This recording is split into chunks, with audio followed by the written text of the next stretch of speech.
Crónicas del señorío de los Luna Cornago.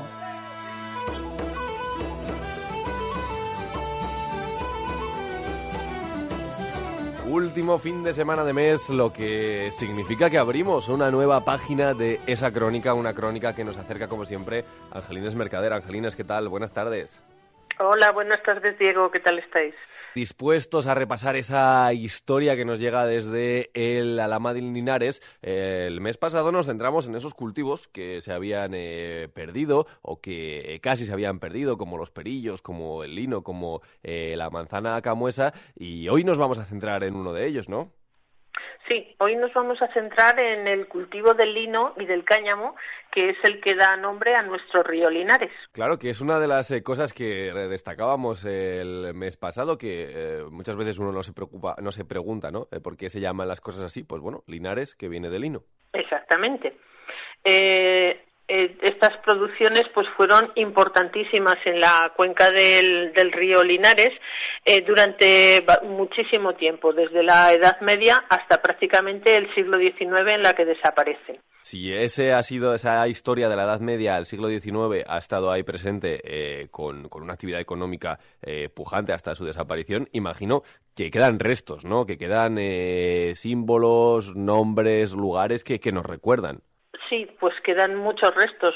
Quedan, pues, por ejemplo, los batanes a lo largo del río. Ha habido batanes a lo largo del río en muchos lugares, pero concretamente me voy a centrar en dos. El batán que hubo en Cornago, que lo llevaban los monjes del convento de Campo La Puente, y otro batán en Igea.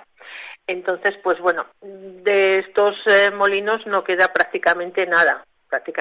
He intentado buscar, por ejemplo, el molino de Cornago y bueno, queda muy poco. Básicamente la acequia y el manantial que utilizaban pues para poder abatanar mejor la lana la lana y el lino y el cáñamo con mejor calidad. Y como lugares destacados, pues queda, por ejemplo, el Vagar de Cornago, que el Vagar de Cornago se llama precisamente porque allí era donde se extendían los hatos de lino para poder secarse, y entonces pues cuando ya la fibra se seca es cuando se le extrae la vaga o la semilla, y entonces pues por eso el Vagar se llamaba así, porque ahí era donde se secaba la fibra. Angelines, hemos nombrado también esa palabra, ese nombre, el batán o los batanes. ¿Qué eran exactamente los batanes? Los batanes eran pues unos molinos movidos con el agua del río, donde llevaban unos martillos, y esos martillos lo que hacían era golpear las fibras. O sea, daban vuelta los martillos y las fibras se iban golpeando y mojando. Y era para darles más apresto, más suavidad. Entonces, pues básicamente era para eso. Nombres, lugares que quedan ahora mismo, que están todavía en La Rioja, que nos dan muestra de lo que fue en su día, y hay que decir que es que fue una zona importante de producción, ¿no? Que en momentos Cornago contó con hasta 17 telares. Sí. Cornago contó con hasta 17 telares para paños ordinarios y 5 de sayales. El sayal es una tela rústica de lana o de lino que da nombre, por ejemplo, a los sayos de los monjes, precisamente, que ellos preferían en este caso la tela de lino para poder vestir a la tela de lana, puesto que la lana cuando se mojaba es muy pesada y tarda en secarse, y los linos eran más ligeros y se secaban muy pronto. Y, por ejemplo, pues a lo largo, esto en Cornago, pero en Cervera hubo 19 tejedores, 1 en Aguilar, 4 en Grábalos. Quiero decir que toda la comarca estaba en pleno auge de telares, ¿no? Y todavía nos quedan nombres, o conocemos los nombres y alguna persona que se dedicaba a esta actividad. Sí. Pues, por ejemplo, concretamente, en Cornago fueron Nicasio y Cleto, algunos de los tejedores, Saturnino Rodanés, Alejandro Martín, Victoriano y Francisco Cano, que fueron agramadores de cáñamo, y otro tejedor fue Manuel Abad Hurtado, y todavía vive, tiene más de 90 años el hombre. Su telar se situaba en la calle Somadilla y fabricaba también telas y cuerda.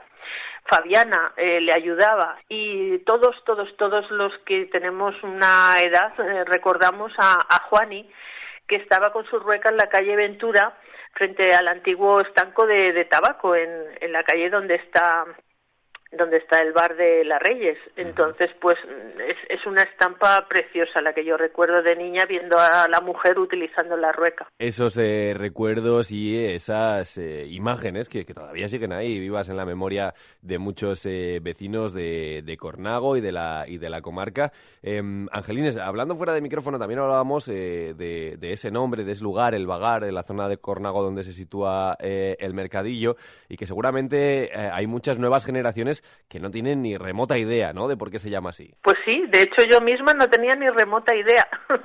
Y cuando empecé a indagar y a interesarme un poco por este tema, empiezas pues por aprender por qué se llama tu río, cómo se llama, Linares, y empiezas a aprender acerca de la fabricación del lino y dices, ostras, vagar, el vagar viene de vaga precisamente, ¿no? Y entonces pues es eso, es una curiosidad que hay muchísima gente de Cornago, por ejemplo, y que no lo saben, que se quedan sorprendidos cuando se los he contado. Ajá.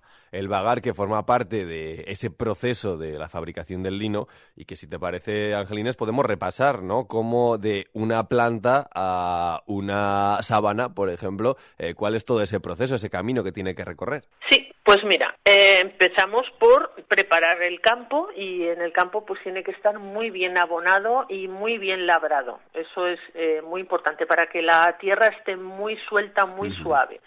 Después, una vez que ya recoges el producto, y pues que tarda unos 3 meses aproximadamente en crecer, y hay que recogerlo antes de que el tallo haya llegado a la completa madurez, o sea, en verde, ¿no? Pero ya ligeramente que empieza a cambiar el color. Entonces ya se siega, como se siega el trigo o se siega la cebada, y entonces se prepara en atos.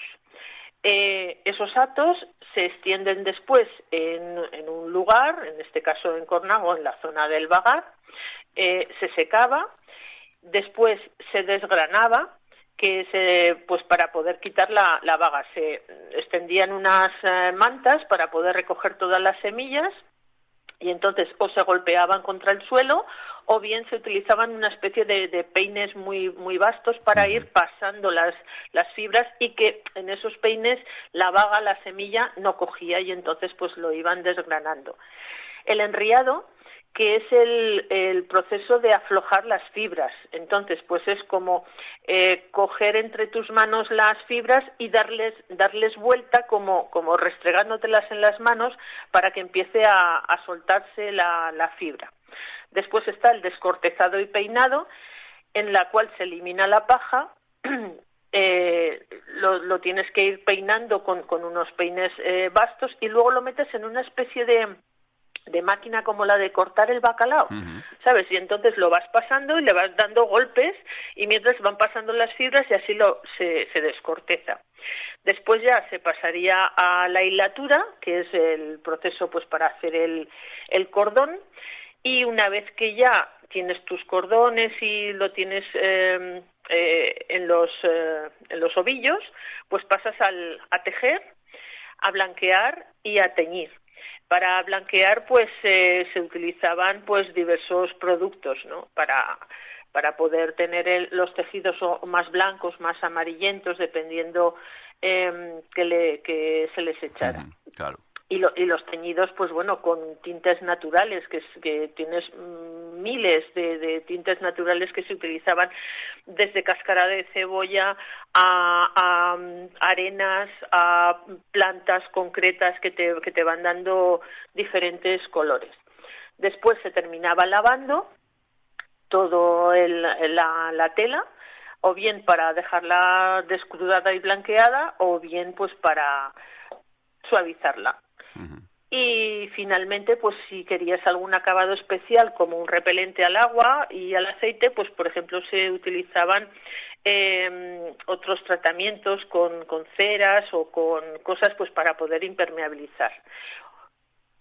Es un mundo, es sumamente interesante. Ya lleva trabajo, también, que lo hemos resumido así en unos minutos, pero claro, esto tenía su aquel, ¿no? Exacto. Uh-huh.